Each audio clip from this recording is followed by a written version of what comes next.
Hello guys, welcome back to my YouTube channel the Calcutta junction. আমি ঋত্বিক। আর আজকের ভিডিওটা আমার কাছে সত্যিই খুব স্পেশাল, কারণ আজ প্রথমবার আমি কলকাতা ছেড়ে দিল্লি যাচ্ছি। সেমিস্টার 4-এর এক্সাম শেষ হওয়ার পর অনেক দিন ধরে এই ট্রিপটার জন্য অপেক্ষা করছিলাম। শুধুমাত্র সেমিস্টার 4 নয়, আমাদের কলেজের প্রত্যেকটা সেমিস্টারের শেষেই যে আমরা ছুটিটা পাই, আমি চেষ্টা করি কোথাও না কোথাও যাওয়ার। আর ফাইনালি সেই দিনটা চলে এলো।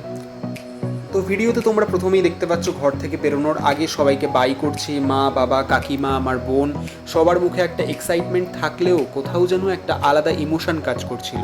কারণ বাড়ি থেকে দূরে যাওয়া ফিলিংটা সব সময় একটু অন্যরকম হয়। বিশেষ করে যখন ঘর থেকে কোথাও একটু দূরে যাই তখন তো একটু অন্যরকম লাগেই। তো ব্যাগগুলো রেডি, মনের মধ্যে একটা এক্সাইটমেন্ট আর হাজারটা নতুন ফিলিং নিয়ে বেরিয়ে পড়লাম। আস্তে আস্তে কলকাতার রাস্তা পেরিয়ে এগাচ্ছিলাম এয়ারপোর্টের দিকে। তো রাস্তার দুপাশে চেনা শহরটা যেন আজ একটু অন্যরকম লাগছিল, মনে হচ্ছিল কলকাতাকে একটু অন্য চোখে দেখছি। এর মধ্যেই রাস্তায় দেখতে পেলাম সেই ফেমাস মেসি স্ট্যাচুটাকে। কিছুদিন আগে স্ট্যাচুটা ড্যামেজ হয়েছিল, তাই এখন পুরোটা দড়ি দিয়ে বাঁধা অবস্থায় রাখা হয়েছে। ভিডিওতে তোমরা দেখতে পাচ্ছ যে মূর্তিটাকে নতুন করে ঠিক করার একটা ব্যবস্থা করা হয়েছে।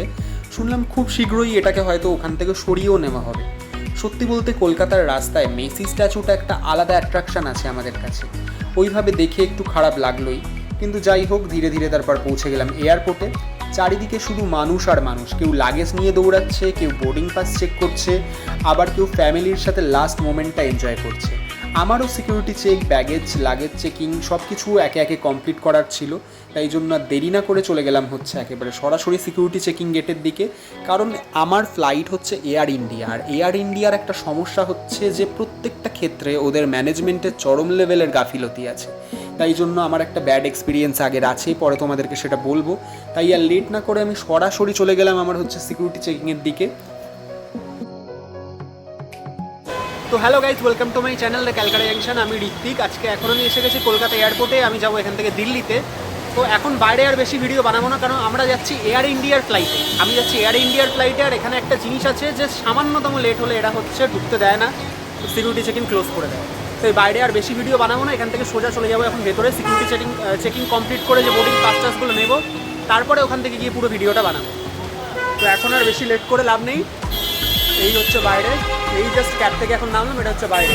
ভেতর থেকে পুরো ভিডিওটা দেখাবো। তো তোমাদের সকলকে বলবো যে চ্যানেলটাকে সাবস্ক্রাইব করে বেল আইকনটাকে প্রেস করে দিও। এই কারণে হচ্ছে তাতে যদি কোনো ভিডিও আমি যখন ছাড়বো তোমরা নোটিফিকেশান সঙ্গে সঙ্গে পেয়ে যাবে। আর এখন এছাড়াও আমরা এতদিন ধরে মনে করো যে হিন্দিতে যেই ভিডিওগুলো দেখেছি, যে ফুড ব্লগ বলো বা যা বলো, প্রত্যেকটা জায়গা যাওয়ার চেষ্টা করবো আর বাংলাতে ভিডিও করার চেষ্টা করবো। ফাইনালি আমারও security check, luggage checking, boarding সমস্ত কিছু একে একে কমপ্লিট হলো।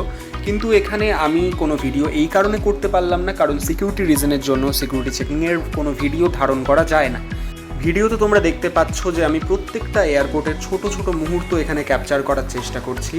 আর একটা জিনিস এখানে এসে বুঝলাম যে জার্নি শুধু ডেস্টিনেশনের জন্য নয়, জার্নি মানে প্রতিটা ছোট মুহূর্তকেও বাঁচা।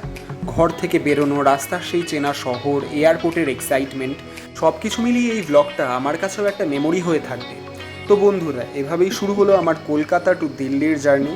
এটা ছিল ব্লগ 1। পরের ব্লগে তোমরা দেখবে দিল্লি পৌঁছানোর পরের এক্সপিরিয়েন্স, নতুন শহর, নতুন রাস্তা, আরও অনেক নতুন অ্যাডভেঞ্চার। ভিডিওটা যদি ভালো লাগে তাহলে অবশ্যই লাইক করো, কমেন্ট করে জানাও তোমাদের ফার্স্ট ফ্লাইট এক্সপিরিয়েন্স কেমন ছিল। আর দ্য ক্যালকাটা জাংশনের সাথে এভাবেই থেকো। ফার্স্টে কলকাতা থেকে দিল্লি যাওয়ার যে বোর্ডিং গেট, সেটা আমার বোর্ডিং পাসে প্রিন্টেড ছিল 25। এবার সাডেনলি আমার মোবাইলে SMS এলো, সেটা 16। আমি অনেকক্ষণই গেট নাম্বার 25-এর সামনে দাঁড়িয়ে কিছু দেখতে না পেরে লোককে জিজ্ঞেস করছিলাম, তারাও কিছু বলতে পারছিল না। তারপর দেখি যে আমার গেট নাম্বার 16 হবে, এরকম একটা চেঞ্জেস হয়েছে, SMS এসছে। তো এরা আগে থেকে খুব একটা কিছু জানায়ও না, এদের আরও অনেক মিসম্যানেজমেন্ট আছে। যাই হোক, তাও আর দেরি না করে একেবারে গেট নাম্বার 16-এর দিকে চলে এলাম। যদিও বোর্ডিংয়ের টাইম অনেকটাই বাকি ছিল, তাই আশেপাশের যে এয়ারপোর্টের আরও কিছুটা ক্যাপচার করার চেষ্টা করলাম মোমেন্ট। তো এখানে অনেকটাই আমার অন্যরকম লাগছিলো এয়ারপোর্টে, কারণ হচ্ছে দিল্লি যাব। আর আমি সব সময় মনে করি যে আমাদের ভারতবর্ষ এতটা বড়, আমরা আমাদের রাজ্যগুলো যদি ঘুরে শেষ করতে পারি, শুধু রাজ্য নয়, রাজ্যের মধ্যেও অনেক ঘোরার জায়গা আছে, অনেক ইতিহাস আছে। আমরা সবার আগে আমাদের দেশের ইতিহাসটাকে জানি, তারপরে আমরা বিদেশের কথা ভাববো। আমরা সচরাচর যে দেখে থাকি যে আমরা বিদেশে ঘুরতে যাচ্ছি, এখানে ঘুরতে যাচ্ছি, ওখানে ঘুরতে যাচ্ছি, আমরা ঘুরতে যেতেই পারি, কিন্তু মেন হচ্ছে আমাদের দেশ। আগে আমাদের দেশটাকে ঘুরেই আমরা মনে হয় শেষ করতে পারবো না, এত বড়। ফাইনালি আমাদের বোর্ডিং হয়ে গেল, ফ্লাইটে আমি বসে পড়লাম। আর আমার সিটটা একেবারে আমি উইন্ডো সিট পেয়ে গেছিলাম, একেবারে আমার মনের মতো। আর এখানে আমি তোমাদের প্রথমে যে ম্যাগাজিনগুলো দেখালাম সেটা হচ্ছে ফ্লাইটে সতর্কতা সুরক্ষা সংক্রান্ত কিছু নিয়মাবলী একটা ম্যাগাজিনে দেওয়া থাকে, আর একটা বিজ্ঞাপন সংক্রান্ত ম্যাগাজিন থাকে যেগুলো খুব একটা কাজের নয়, তবে সতর্কতা ম্যাগাজিনটাকে আমি কাজের মতো ধরতে পারি। ফাইনালি সেই মুহূর্তটা চলে এলো। ধীরে ধীরে আমাদের ফ্লাইটটা কলকাতা ছেড়ে দিল্লির উদ্দেশ্যে এগিয়ে যেতে শুরু করলো। রানওয়েতে কিছুক্ষণ দাঁড়িয়ে থাকার পরে হঠাৎ করেই প্লেনটা স্পিড বাড়তে শুরু করলো, আর কয়েক সেকেন্ডের মধ্যেই মাটি ছেড়ে আমরা একেবারে মধ্য গগনে। জানলার বাইরে তখন ধীরে ধীরে ছোট হয়ে আসছে কলকাতার আলো, রাস্তা, বাড়িঘর। সত্যি বলতে সেই মুহূর্তটা একদম অন্যরকম ছিল আমার কাছে। যে প্রাণের শহরকে এতটা উপর থেকে দেখছি, এত আলোময়, দেখতে অন্যরকমই লাগছিল। প্লেনটা যত উপরে উঠছিল ততই চারপাশটা ক্লাউডের মধ্যে ঢেকে যাচ্ছিল। মাঝখানে অনেকবার এয়ার টার্বুলেন্সও হয়েছিল, আর আমি শুধু জানলার দিকে তাকিয়ে সেই সুন্দর মুহূর্তগুলো ফিল করছিলাম। কিছুক্ষণ পর এয়ার ইন্ডিয়ার তরফ থেকে আমাদের ডিনার সার্ভ করা হলো। ভিডিওতে তোমরা দেখতে পাচ্ছ বেশ অনেক রকম ডিনারই আমাদের দেওয়া হয়েছে, সেটা তোমাদের দেখাবো। আর এর আগে একটা বিষয় তোমাদের জানাবো, সেটা হচ্ছে এখানে একটা চার্জিং পয়েন্টের ব্যবস্থা ছিল। যদিও আমি ভিডিও করতে করতে যাচ্ছিলাম, আমি ভাবছিলাম যে পাওয়ার ব্যাঙ্কটা নিয়ে এলে ভালো হতো। পাওয়ার ব্যাঙ্ক নিয়ে আসিনি, তো চার্জিং সকেটটা দেখে চার্জার যেহেতু আমার কাছে ছিল তাই আমি ফোনে আগে চার্জ দিয়ে নিলাম। তো তারপরে কী কী আইটেম আমাদের এয়ার ইন্ডিয়ার তরফ থেকে দেওয়া হয়েছে সেটা এবার তোমাদেরকে জানাবো। প্রথমে আমাদের একটা ডালের একটা রেসিপি দেওয়া হয়েছিল হালকা, তারপরে ভাত, চিকেনের রেসিপি, কফি, তারপর দেওয়া হয়েছিল একটা ব্রেড আর বাটার, মিষ্টি, আর তার সাথে আমাদের দেওয়া হয়েছিল একটা টক দই আর একটা জলের বোতল। ফ্লাইটের মধ্যে এইভাবে বসে ডিনার করার ফিলিংসটা সত্যিই আলাদা। খাবারগুলো খেতে খেতেই বুঝতে পারলাম না যে কখন এতটা পথ চলে এলো। আর আমরা কথাতেই আছে, বাঙালিরা হচ্ছে একটু ভোজন রসিক, বাঙালি আর খাবার দাবার খাবো না সেটা হতেই পারে না। আর ডিনার শেষ হওয়ার কিছুক্ষণ পর থেকেই জানলার বাইরে থেকে আবার সিটি লাইট দেখা শুরু হতে লাগলো। অ্যানাউন্সমেন্ট হয়ে এলো যে আমরা ধীরে ধীরে দিল্লির দিকে পৌঁছে যাচ্ছি। ওপর থেকে দিল্লির রাতের আলো দেখতে একদম সিনেম্যাটিক লাগছিল। চারদিকে শুধু এন্ডলেস লাইট, বড় বড় রাস্তা, আর পুরো শহরটা যেন একটা আলোর মধ্যে ভাসছে। বলতে পারো আমরা একটা পূর্ব রাজধানী থেকে নতুন বর্তমান রাজধানীর দিকে যাচ্ছি। কারণ আমরা সবাই জানি যে পূর্ববর্তীকালে আমাদের কলকাতা ছিল হচ্ছে ভারতের রাজধানী, পরবর্তীকালে দিল্লিতে সেই রাজধানী স্থানান্তরিত হয়েছে। তো ফাইনালি আমরা ল্যান্ড করে গেলাম হচ্ছে আমাদের বর্তমান ভারতের রাজধানী দিল্লিতে। তো ফাইনালি আমরা দিল্লিতে ল্যান্ড করে গেলাম। দিল্লি এয়ারপোর্টের নাম হচ্ছে ইন্দিরা গান্ধী ইন্টারন্যাশনাল এয়ারপোর্ট। তো তারপরে আমাদের এয়ারবাস এসে গেল, আর এয়ারবাস এসে আমাদের নিয়ে চলে গেল হচ্ছে আমাদের অ্যারাইভাল গেটের দিকে। তারপর অ্যারাইভাল গেটে গিয়ে আমরা চলে যাব আমাদের ব্যাগেজ কাউন্টারে, যেখানে আমাদের ব্যাগ নেব। তো প্রথমে আমাদেরকে বলা হয়েছিল আমাদের ব্যাগেজ কাউন্টার আসবে হচ্ছে 1, ব্যাগেজ কাউন্টার নাম্বার 1-এ আমরা আমাদের যে লাগেজ ব্যাগ সেটা পাবো। কিন্তু সেখানে গিয়ে বহুক্ষণ দাঁড়িয়ে থাকার পরেও আমরা আমাদের লাগেজ ব্যাগ পাইনি। ফাইনালি একজনকে জিজ্ঞেস করার পরে আমি জানতে পারি ব্যাগেজ কাউন্টার চেঞ্জ হয়েছে। ফাইনালি ব্যাগেজ কাউন্টার নাম্বার 6 থেকে আমার ব্যাগেজটা আমি পেলাম। তারপরে চলে এলাম হচ্ছে ক্যাব বুকিং পয়েন্টে, যেখান থেকে এবার আমি ক্যাব বুক করব। আর আমাকে এখানে দিদি আর জামাইবাবু দাঁড়াতে বলেছিল, কারণ তারা আমাকে এখান থেকেই পিক করতে আসবে। তার মধ্যেও আমি যতটা পারছিলাম যে এই মোমেন্টগুলোকে ক্যাপচার করার চেষ্টা করছিলাম।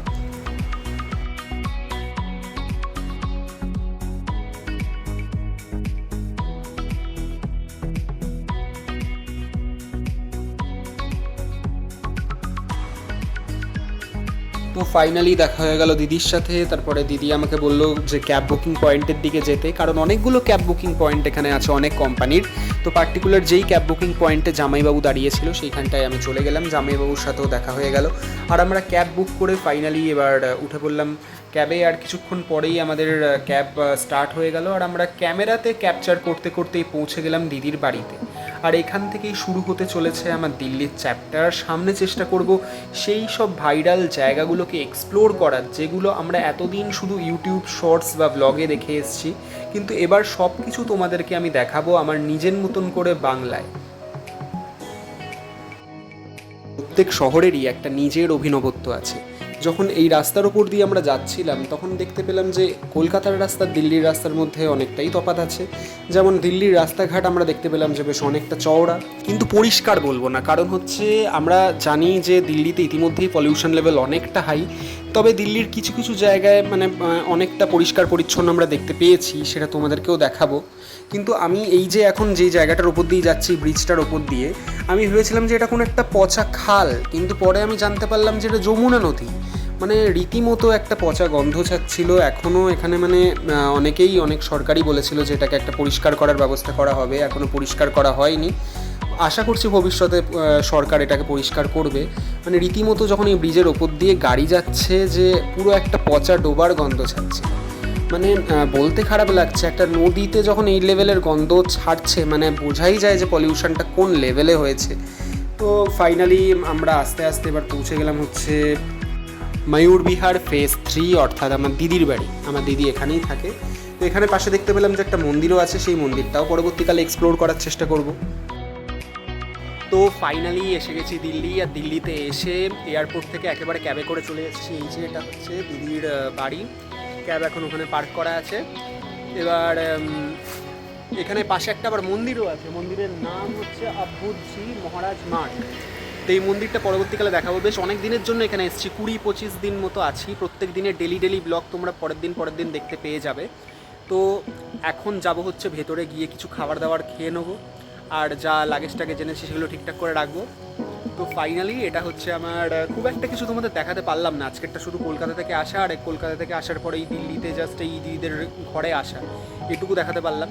তো এরপরে আরও অনেকগুলো জিনিস আমি দেখাবো, যেমন ধরো হচ্ছে যে আমরা বেসিক্যালি যে হিন্দিতে যেগুলো দেখেছি যে ফেমাস কিছু খাবার শর্টস, মানে সেইগুলোও দেখাবো। দিল্লি মেট্রোতে করে গিয়ে মানে আরও ছোটোখাটো জায়গাগুলো এক্সপ্লোর করবো। সব কিছু দেখার জন্য বেসিক্যালি সাবস্ক্রাইব করে রাখো, আর সাবস্ক্রাইব করে বেল আইকনটা প্রেস করতে ভুলো না। বেল আইকন প্রেস করলে যখনই কোনো ভিডিও ছাড়বো তোমাদের কাছে সেই নোটিফিকেশনগুলো পৌঁছে যাবে, আর তাহলে তোমরা সেই জিনিসগুলো তাড়াতাড়ি দেখতে পারবে। অনেক ভিডিও আসছে সামনে, ততক্ষণের জন্য সাবস্ক্রাইব করে রেখো। Thank you.